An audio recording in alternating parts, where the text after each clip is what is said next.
Vladimir Poutine vient de sortir des informations bouleversantes. Personne ne s'y attendait. C'est choquant.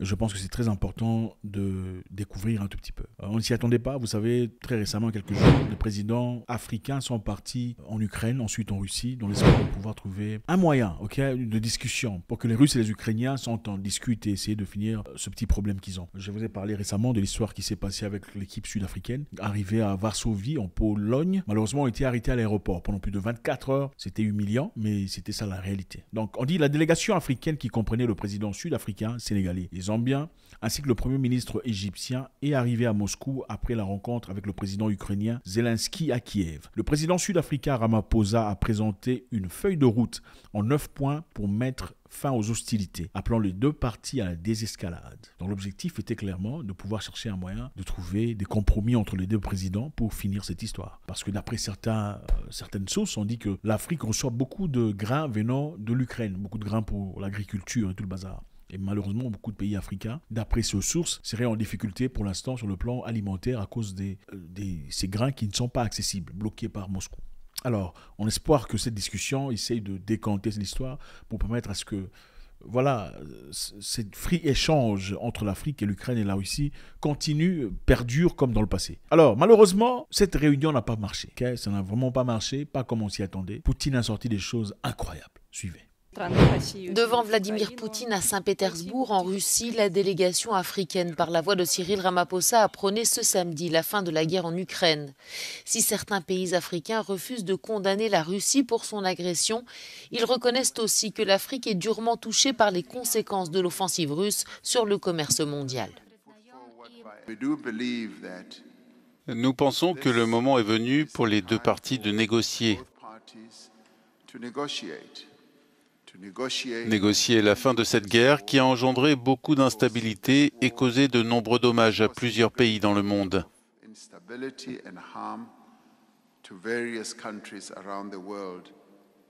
En tant que pays africains, nous ressentons l'impact de cette guerre. Les propositions de paix africaines se résument en 10 points, parmi lesquels notamment une désescalade des deux côtés. Un plan très difficile à mettre en œuvre selon le Kremlin. Vladimir Poutine aurait cependant manifesté son intérêt pour l'examiner, assurant respecter le positionnement africain. Этот проект этого договора был парафирован руководителем переговорной группы из Киева. Он поставил там свою подпись. Вот он.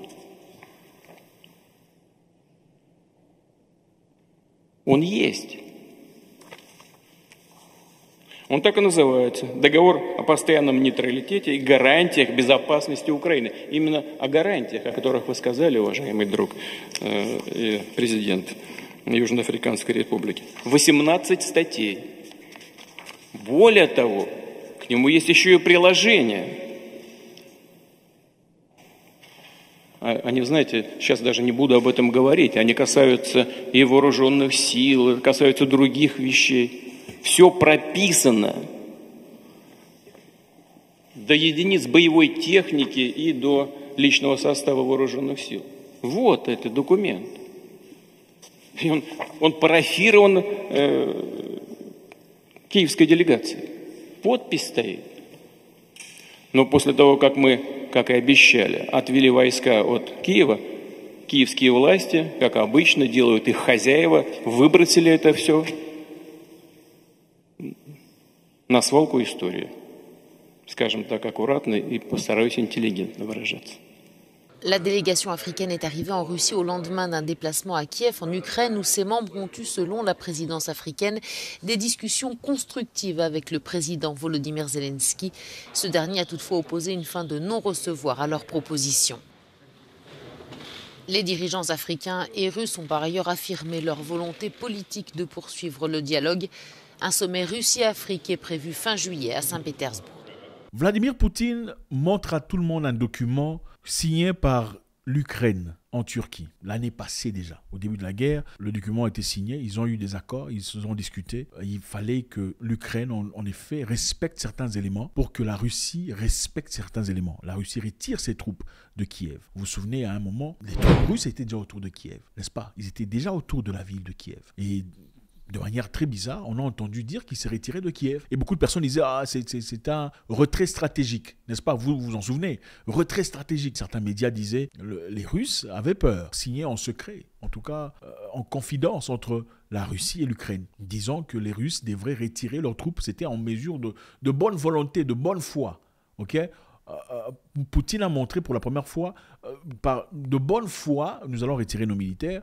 Comme ça, vous allez commencer à griller et faire votre part du contrat. Mais d'après lui, malheureusement, les Ukrainiens n'ont pas respecté cette partie du contrat. Et ça a été oublié, c'était la guerre. Maintenant, on va voir un peu qu'est-ce qui a été dit. À Saint-Pétersbourg, Poutine a montré pour la première fois les projets de documents qui étaient discutés par les émissaires russes et ukrainiens en Turquie, il y a un an. Signé par l'Ukraine l'année dernière en Turquie, selon Poutine, le document intitulé « Traité sur les garanties permanentes de la neutralité de sécurité pour l'Ukraine » avait été signé par la délégation ukrainienne. Le projet stipule que l'Ukraine doit inscrire la neutralité permanente dans sa constitution. La Russie, les États-Unis, la Grande-Bretagne, la Chine et la France sont répertoriés comme garants. S'exprimant samedi, Poutine a déclaré que l'Ukraine était responsable du sabotage des négociations. Après avoir retiré les troupes de Kiev, comme nous l'avions promis, les autorités de Kiev avaient jeté le projet de traité dans la poubelle de l'histoire, a-t-il déclaré. Où sont les garanties qu'ils renonceront pas aux accords à l'avenir ?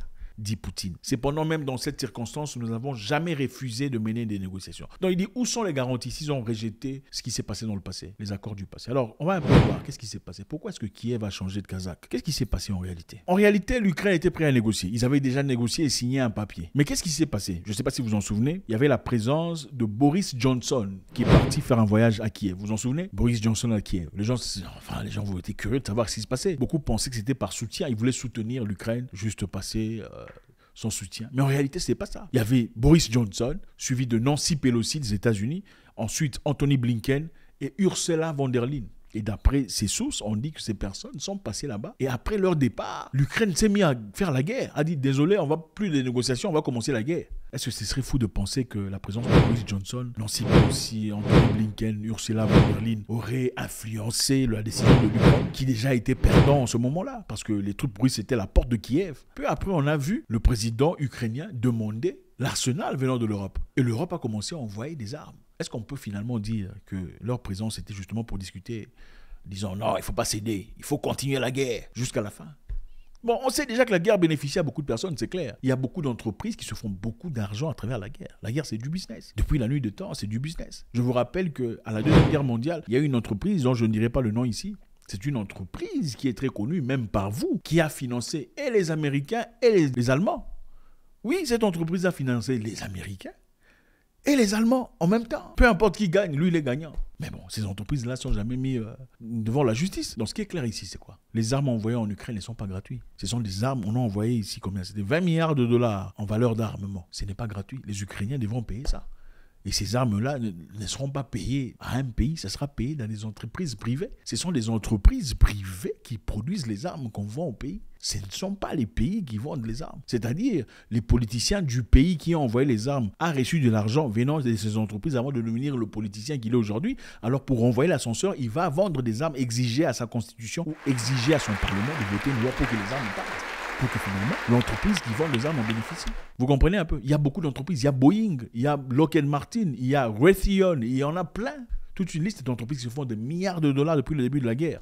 Vous pensez qu'ils veulent que la guerre se termine? Absolument pas. Il y a des entreprises de reconstruction, des buildings qui sont détruits en Ukraine. Il y a une grande entreprise qui vient de partir en Ukraine très récemment pour aller discuter sur comment reconstruire l'Ukraine. Ça ne sera pas gratuit. Vous pensez qu'ils veulent qu'on s'arrête de faire la guerre maintenant? Absolument pas. Ils veulent qu'on continue, puisqu'il y a déjà 200 maisons de détruites. Si on peut en avoir 2000. On préférait quoi? 200 maisons de reconstruction ou 2000 maisons à reconstruire. Si on a une entreprise de reconstruction de maisons. Évidemment, on voudrait le dernier. On veut que la guerre continue. On ne veut pas que la guerre s'arrête, c'est clair. Du moment que nos enfants ne perdent pas c'est vos enfants qui sont en train de perdre le truc. Ça nous arrange. Donc, Poutine vient de montrer clairement qu'ils avaient signé quelque chose dans l'objectif d'arrêter. Mais malheureusement, ce n'est pas eux qui ont été les problèmes. Après qu'ils aient sorti leurs militaires, ils aient retiré leurs militaires de leur base, de leur position, tout ça, les histoires ont changé. Et les présidents africains, malheureusement, sont partis. Et regardez les visages de certains présidents, comment ils sont choqués. Regardez comment ils sont bouleversés quand on leur dit cette vérité qu'ils connaissaient clairement pas. C'est bouleversant. Mais à la fin, les présidents sont partis à Kiev, faire leur marche, présenter des fleurs à l'honneur en mémoire de toutes ces personnes qui ont perdu leur... Bon, c'est honorable, il faudrait respecter ça. Mais bon, ça fait réfléchir aussi quand même. Il y a un moment en France, vous vous en souvenez, pendant Charlie Hebdo, il y avait des présidents africains qui sont partis pour aller pleurer. Certains ont pleuré à la télévision.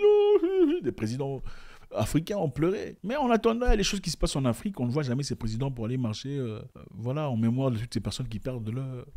En République démocratique du Congo, des millions de personnes ne sont plus. Personne n'y va, on s'en fout. Au Sénégal, il y a quelques jours, beaucoup de personnes sont tombées. On a vu personne s'élever par rapport à ça. Mais bon, quand c'est des gens là-bas, on peut aller pleurer, tout ça, on peut aller faire tout ça. Pas pour dire que c'est mauvais, mais bon. Je pensais que toute autorité ou toute charité bien ordonnée commence chez soi. Apparemment pas. Voilà. Je veux savoir ce que vous en pensez. La position de Poutine maintenant, a-t-il raison d'être ce qu'il est aujourd'hui? Après avoir été déçu premièrement, est-ce qu'on peut se comporter de la sorte? Généralement, quand quelqu'un a raison dans une histoire, où il a des documents comme ça, on lui a foiré un truc, il va commencer à crier « Regardez le document qu'on a signé ». On n'a jamais entendu parler de ça. Il n'en a jamais parlé. Au fait, beaucoup de personnes n'ont pas compris cette guerre. Regardez le visage du président africain choqué. Mais il s'est tué. Jusqu'à ce qu'on vienne lui demander, lui poser la question. C'est là, regardez, il y a le papier ici. On avait signé le papier. Ils vous ont jamais parlé de ça. Ils se sont retirés du contrat. Faites-moi savoir ce que vous en pensez. Toujours un grand plaisir. God bless.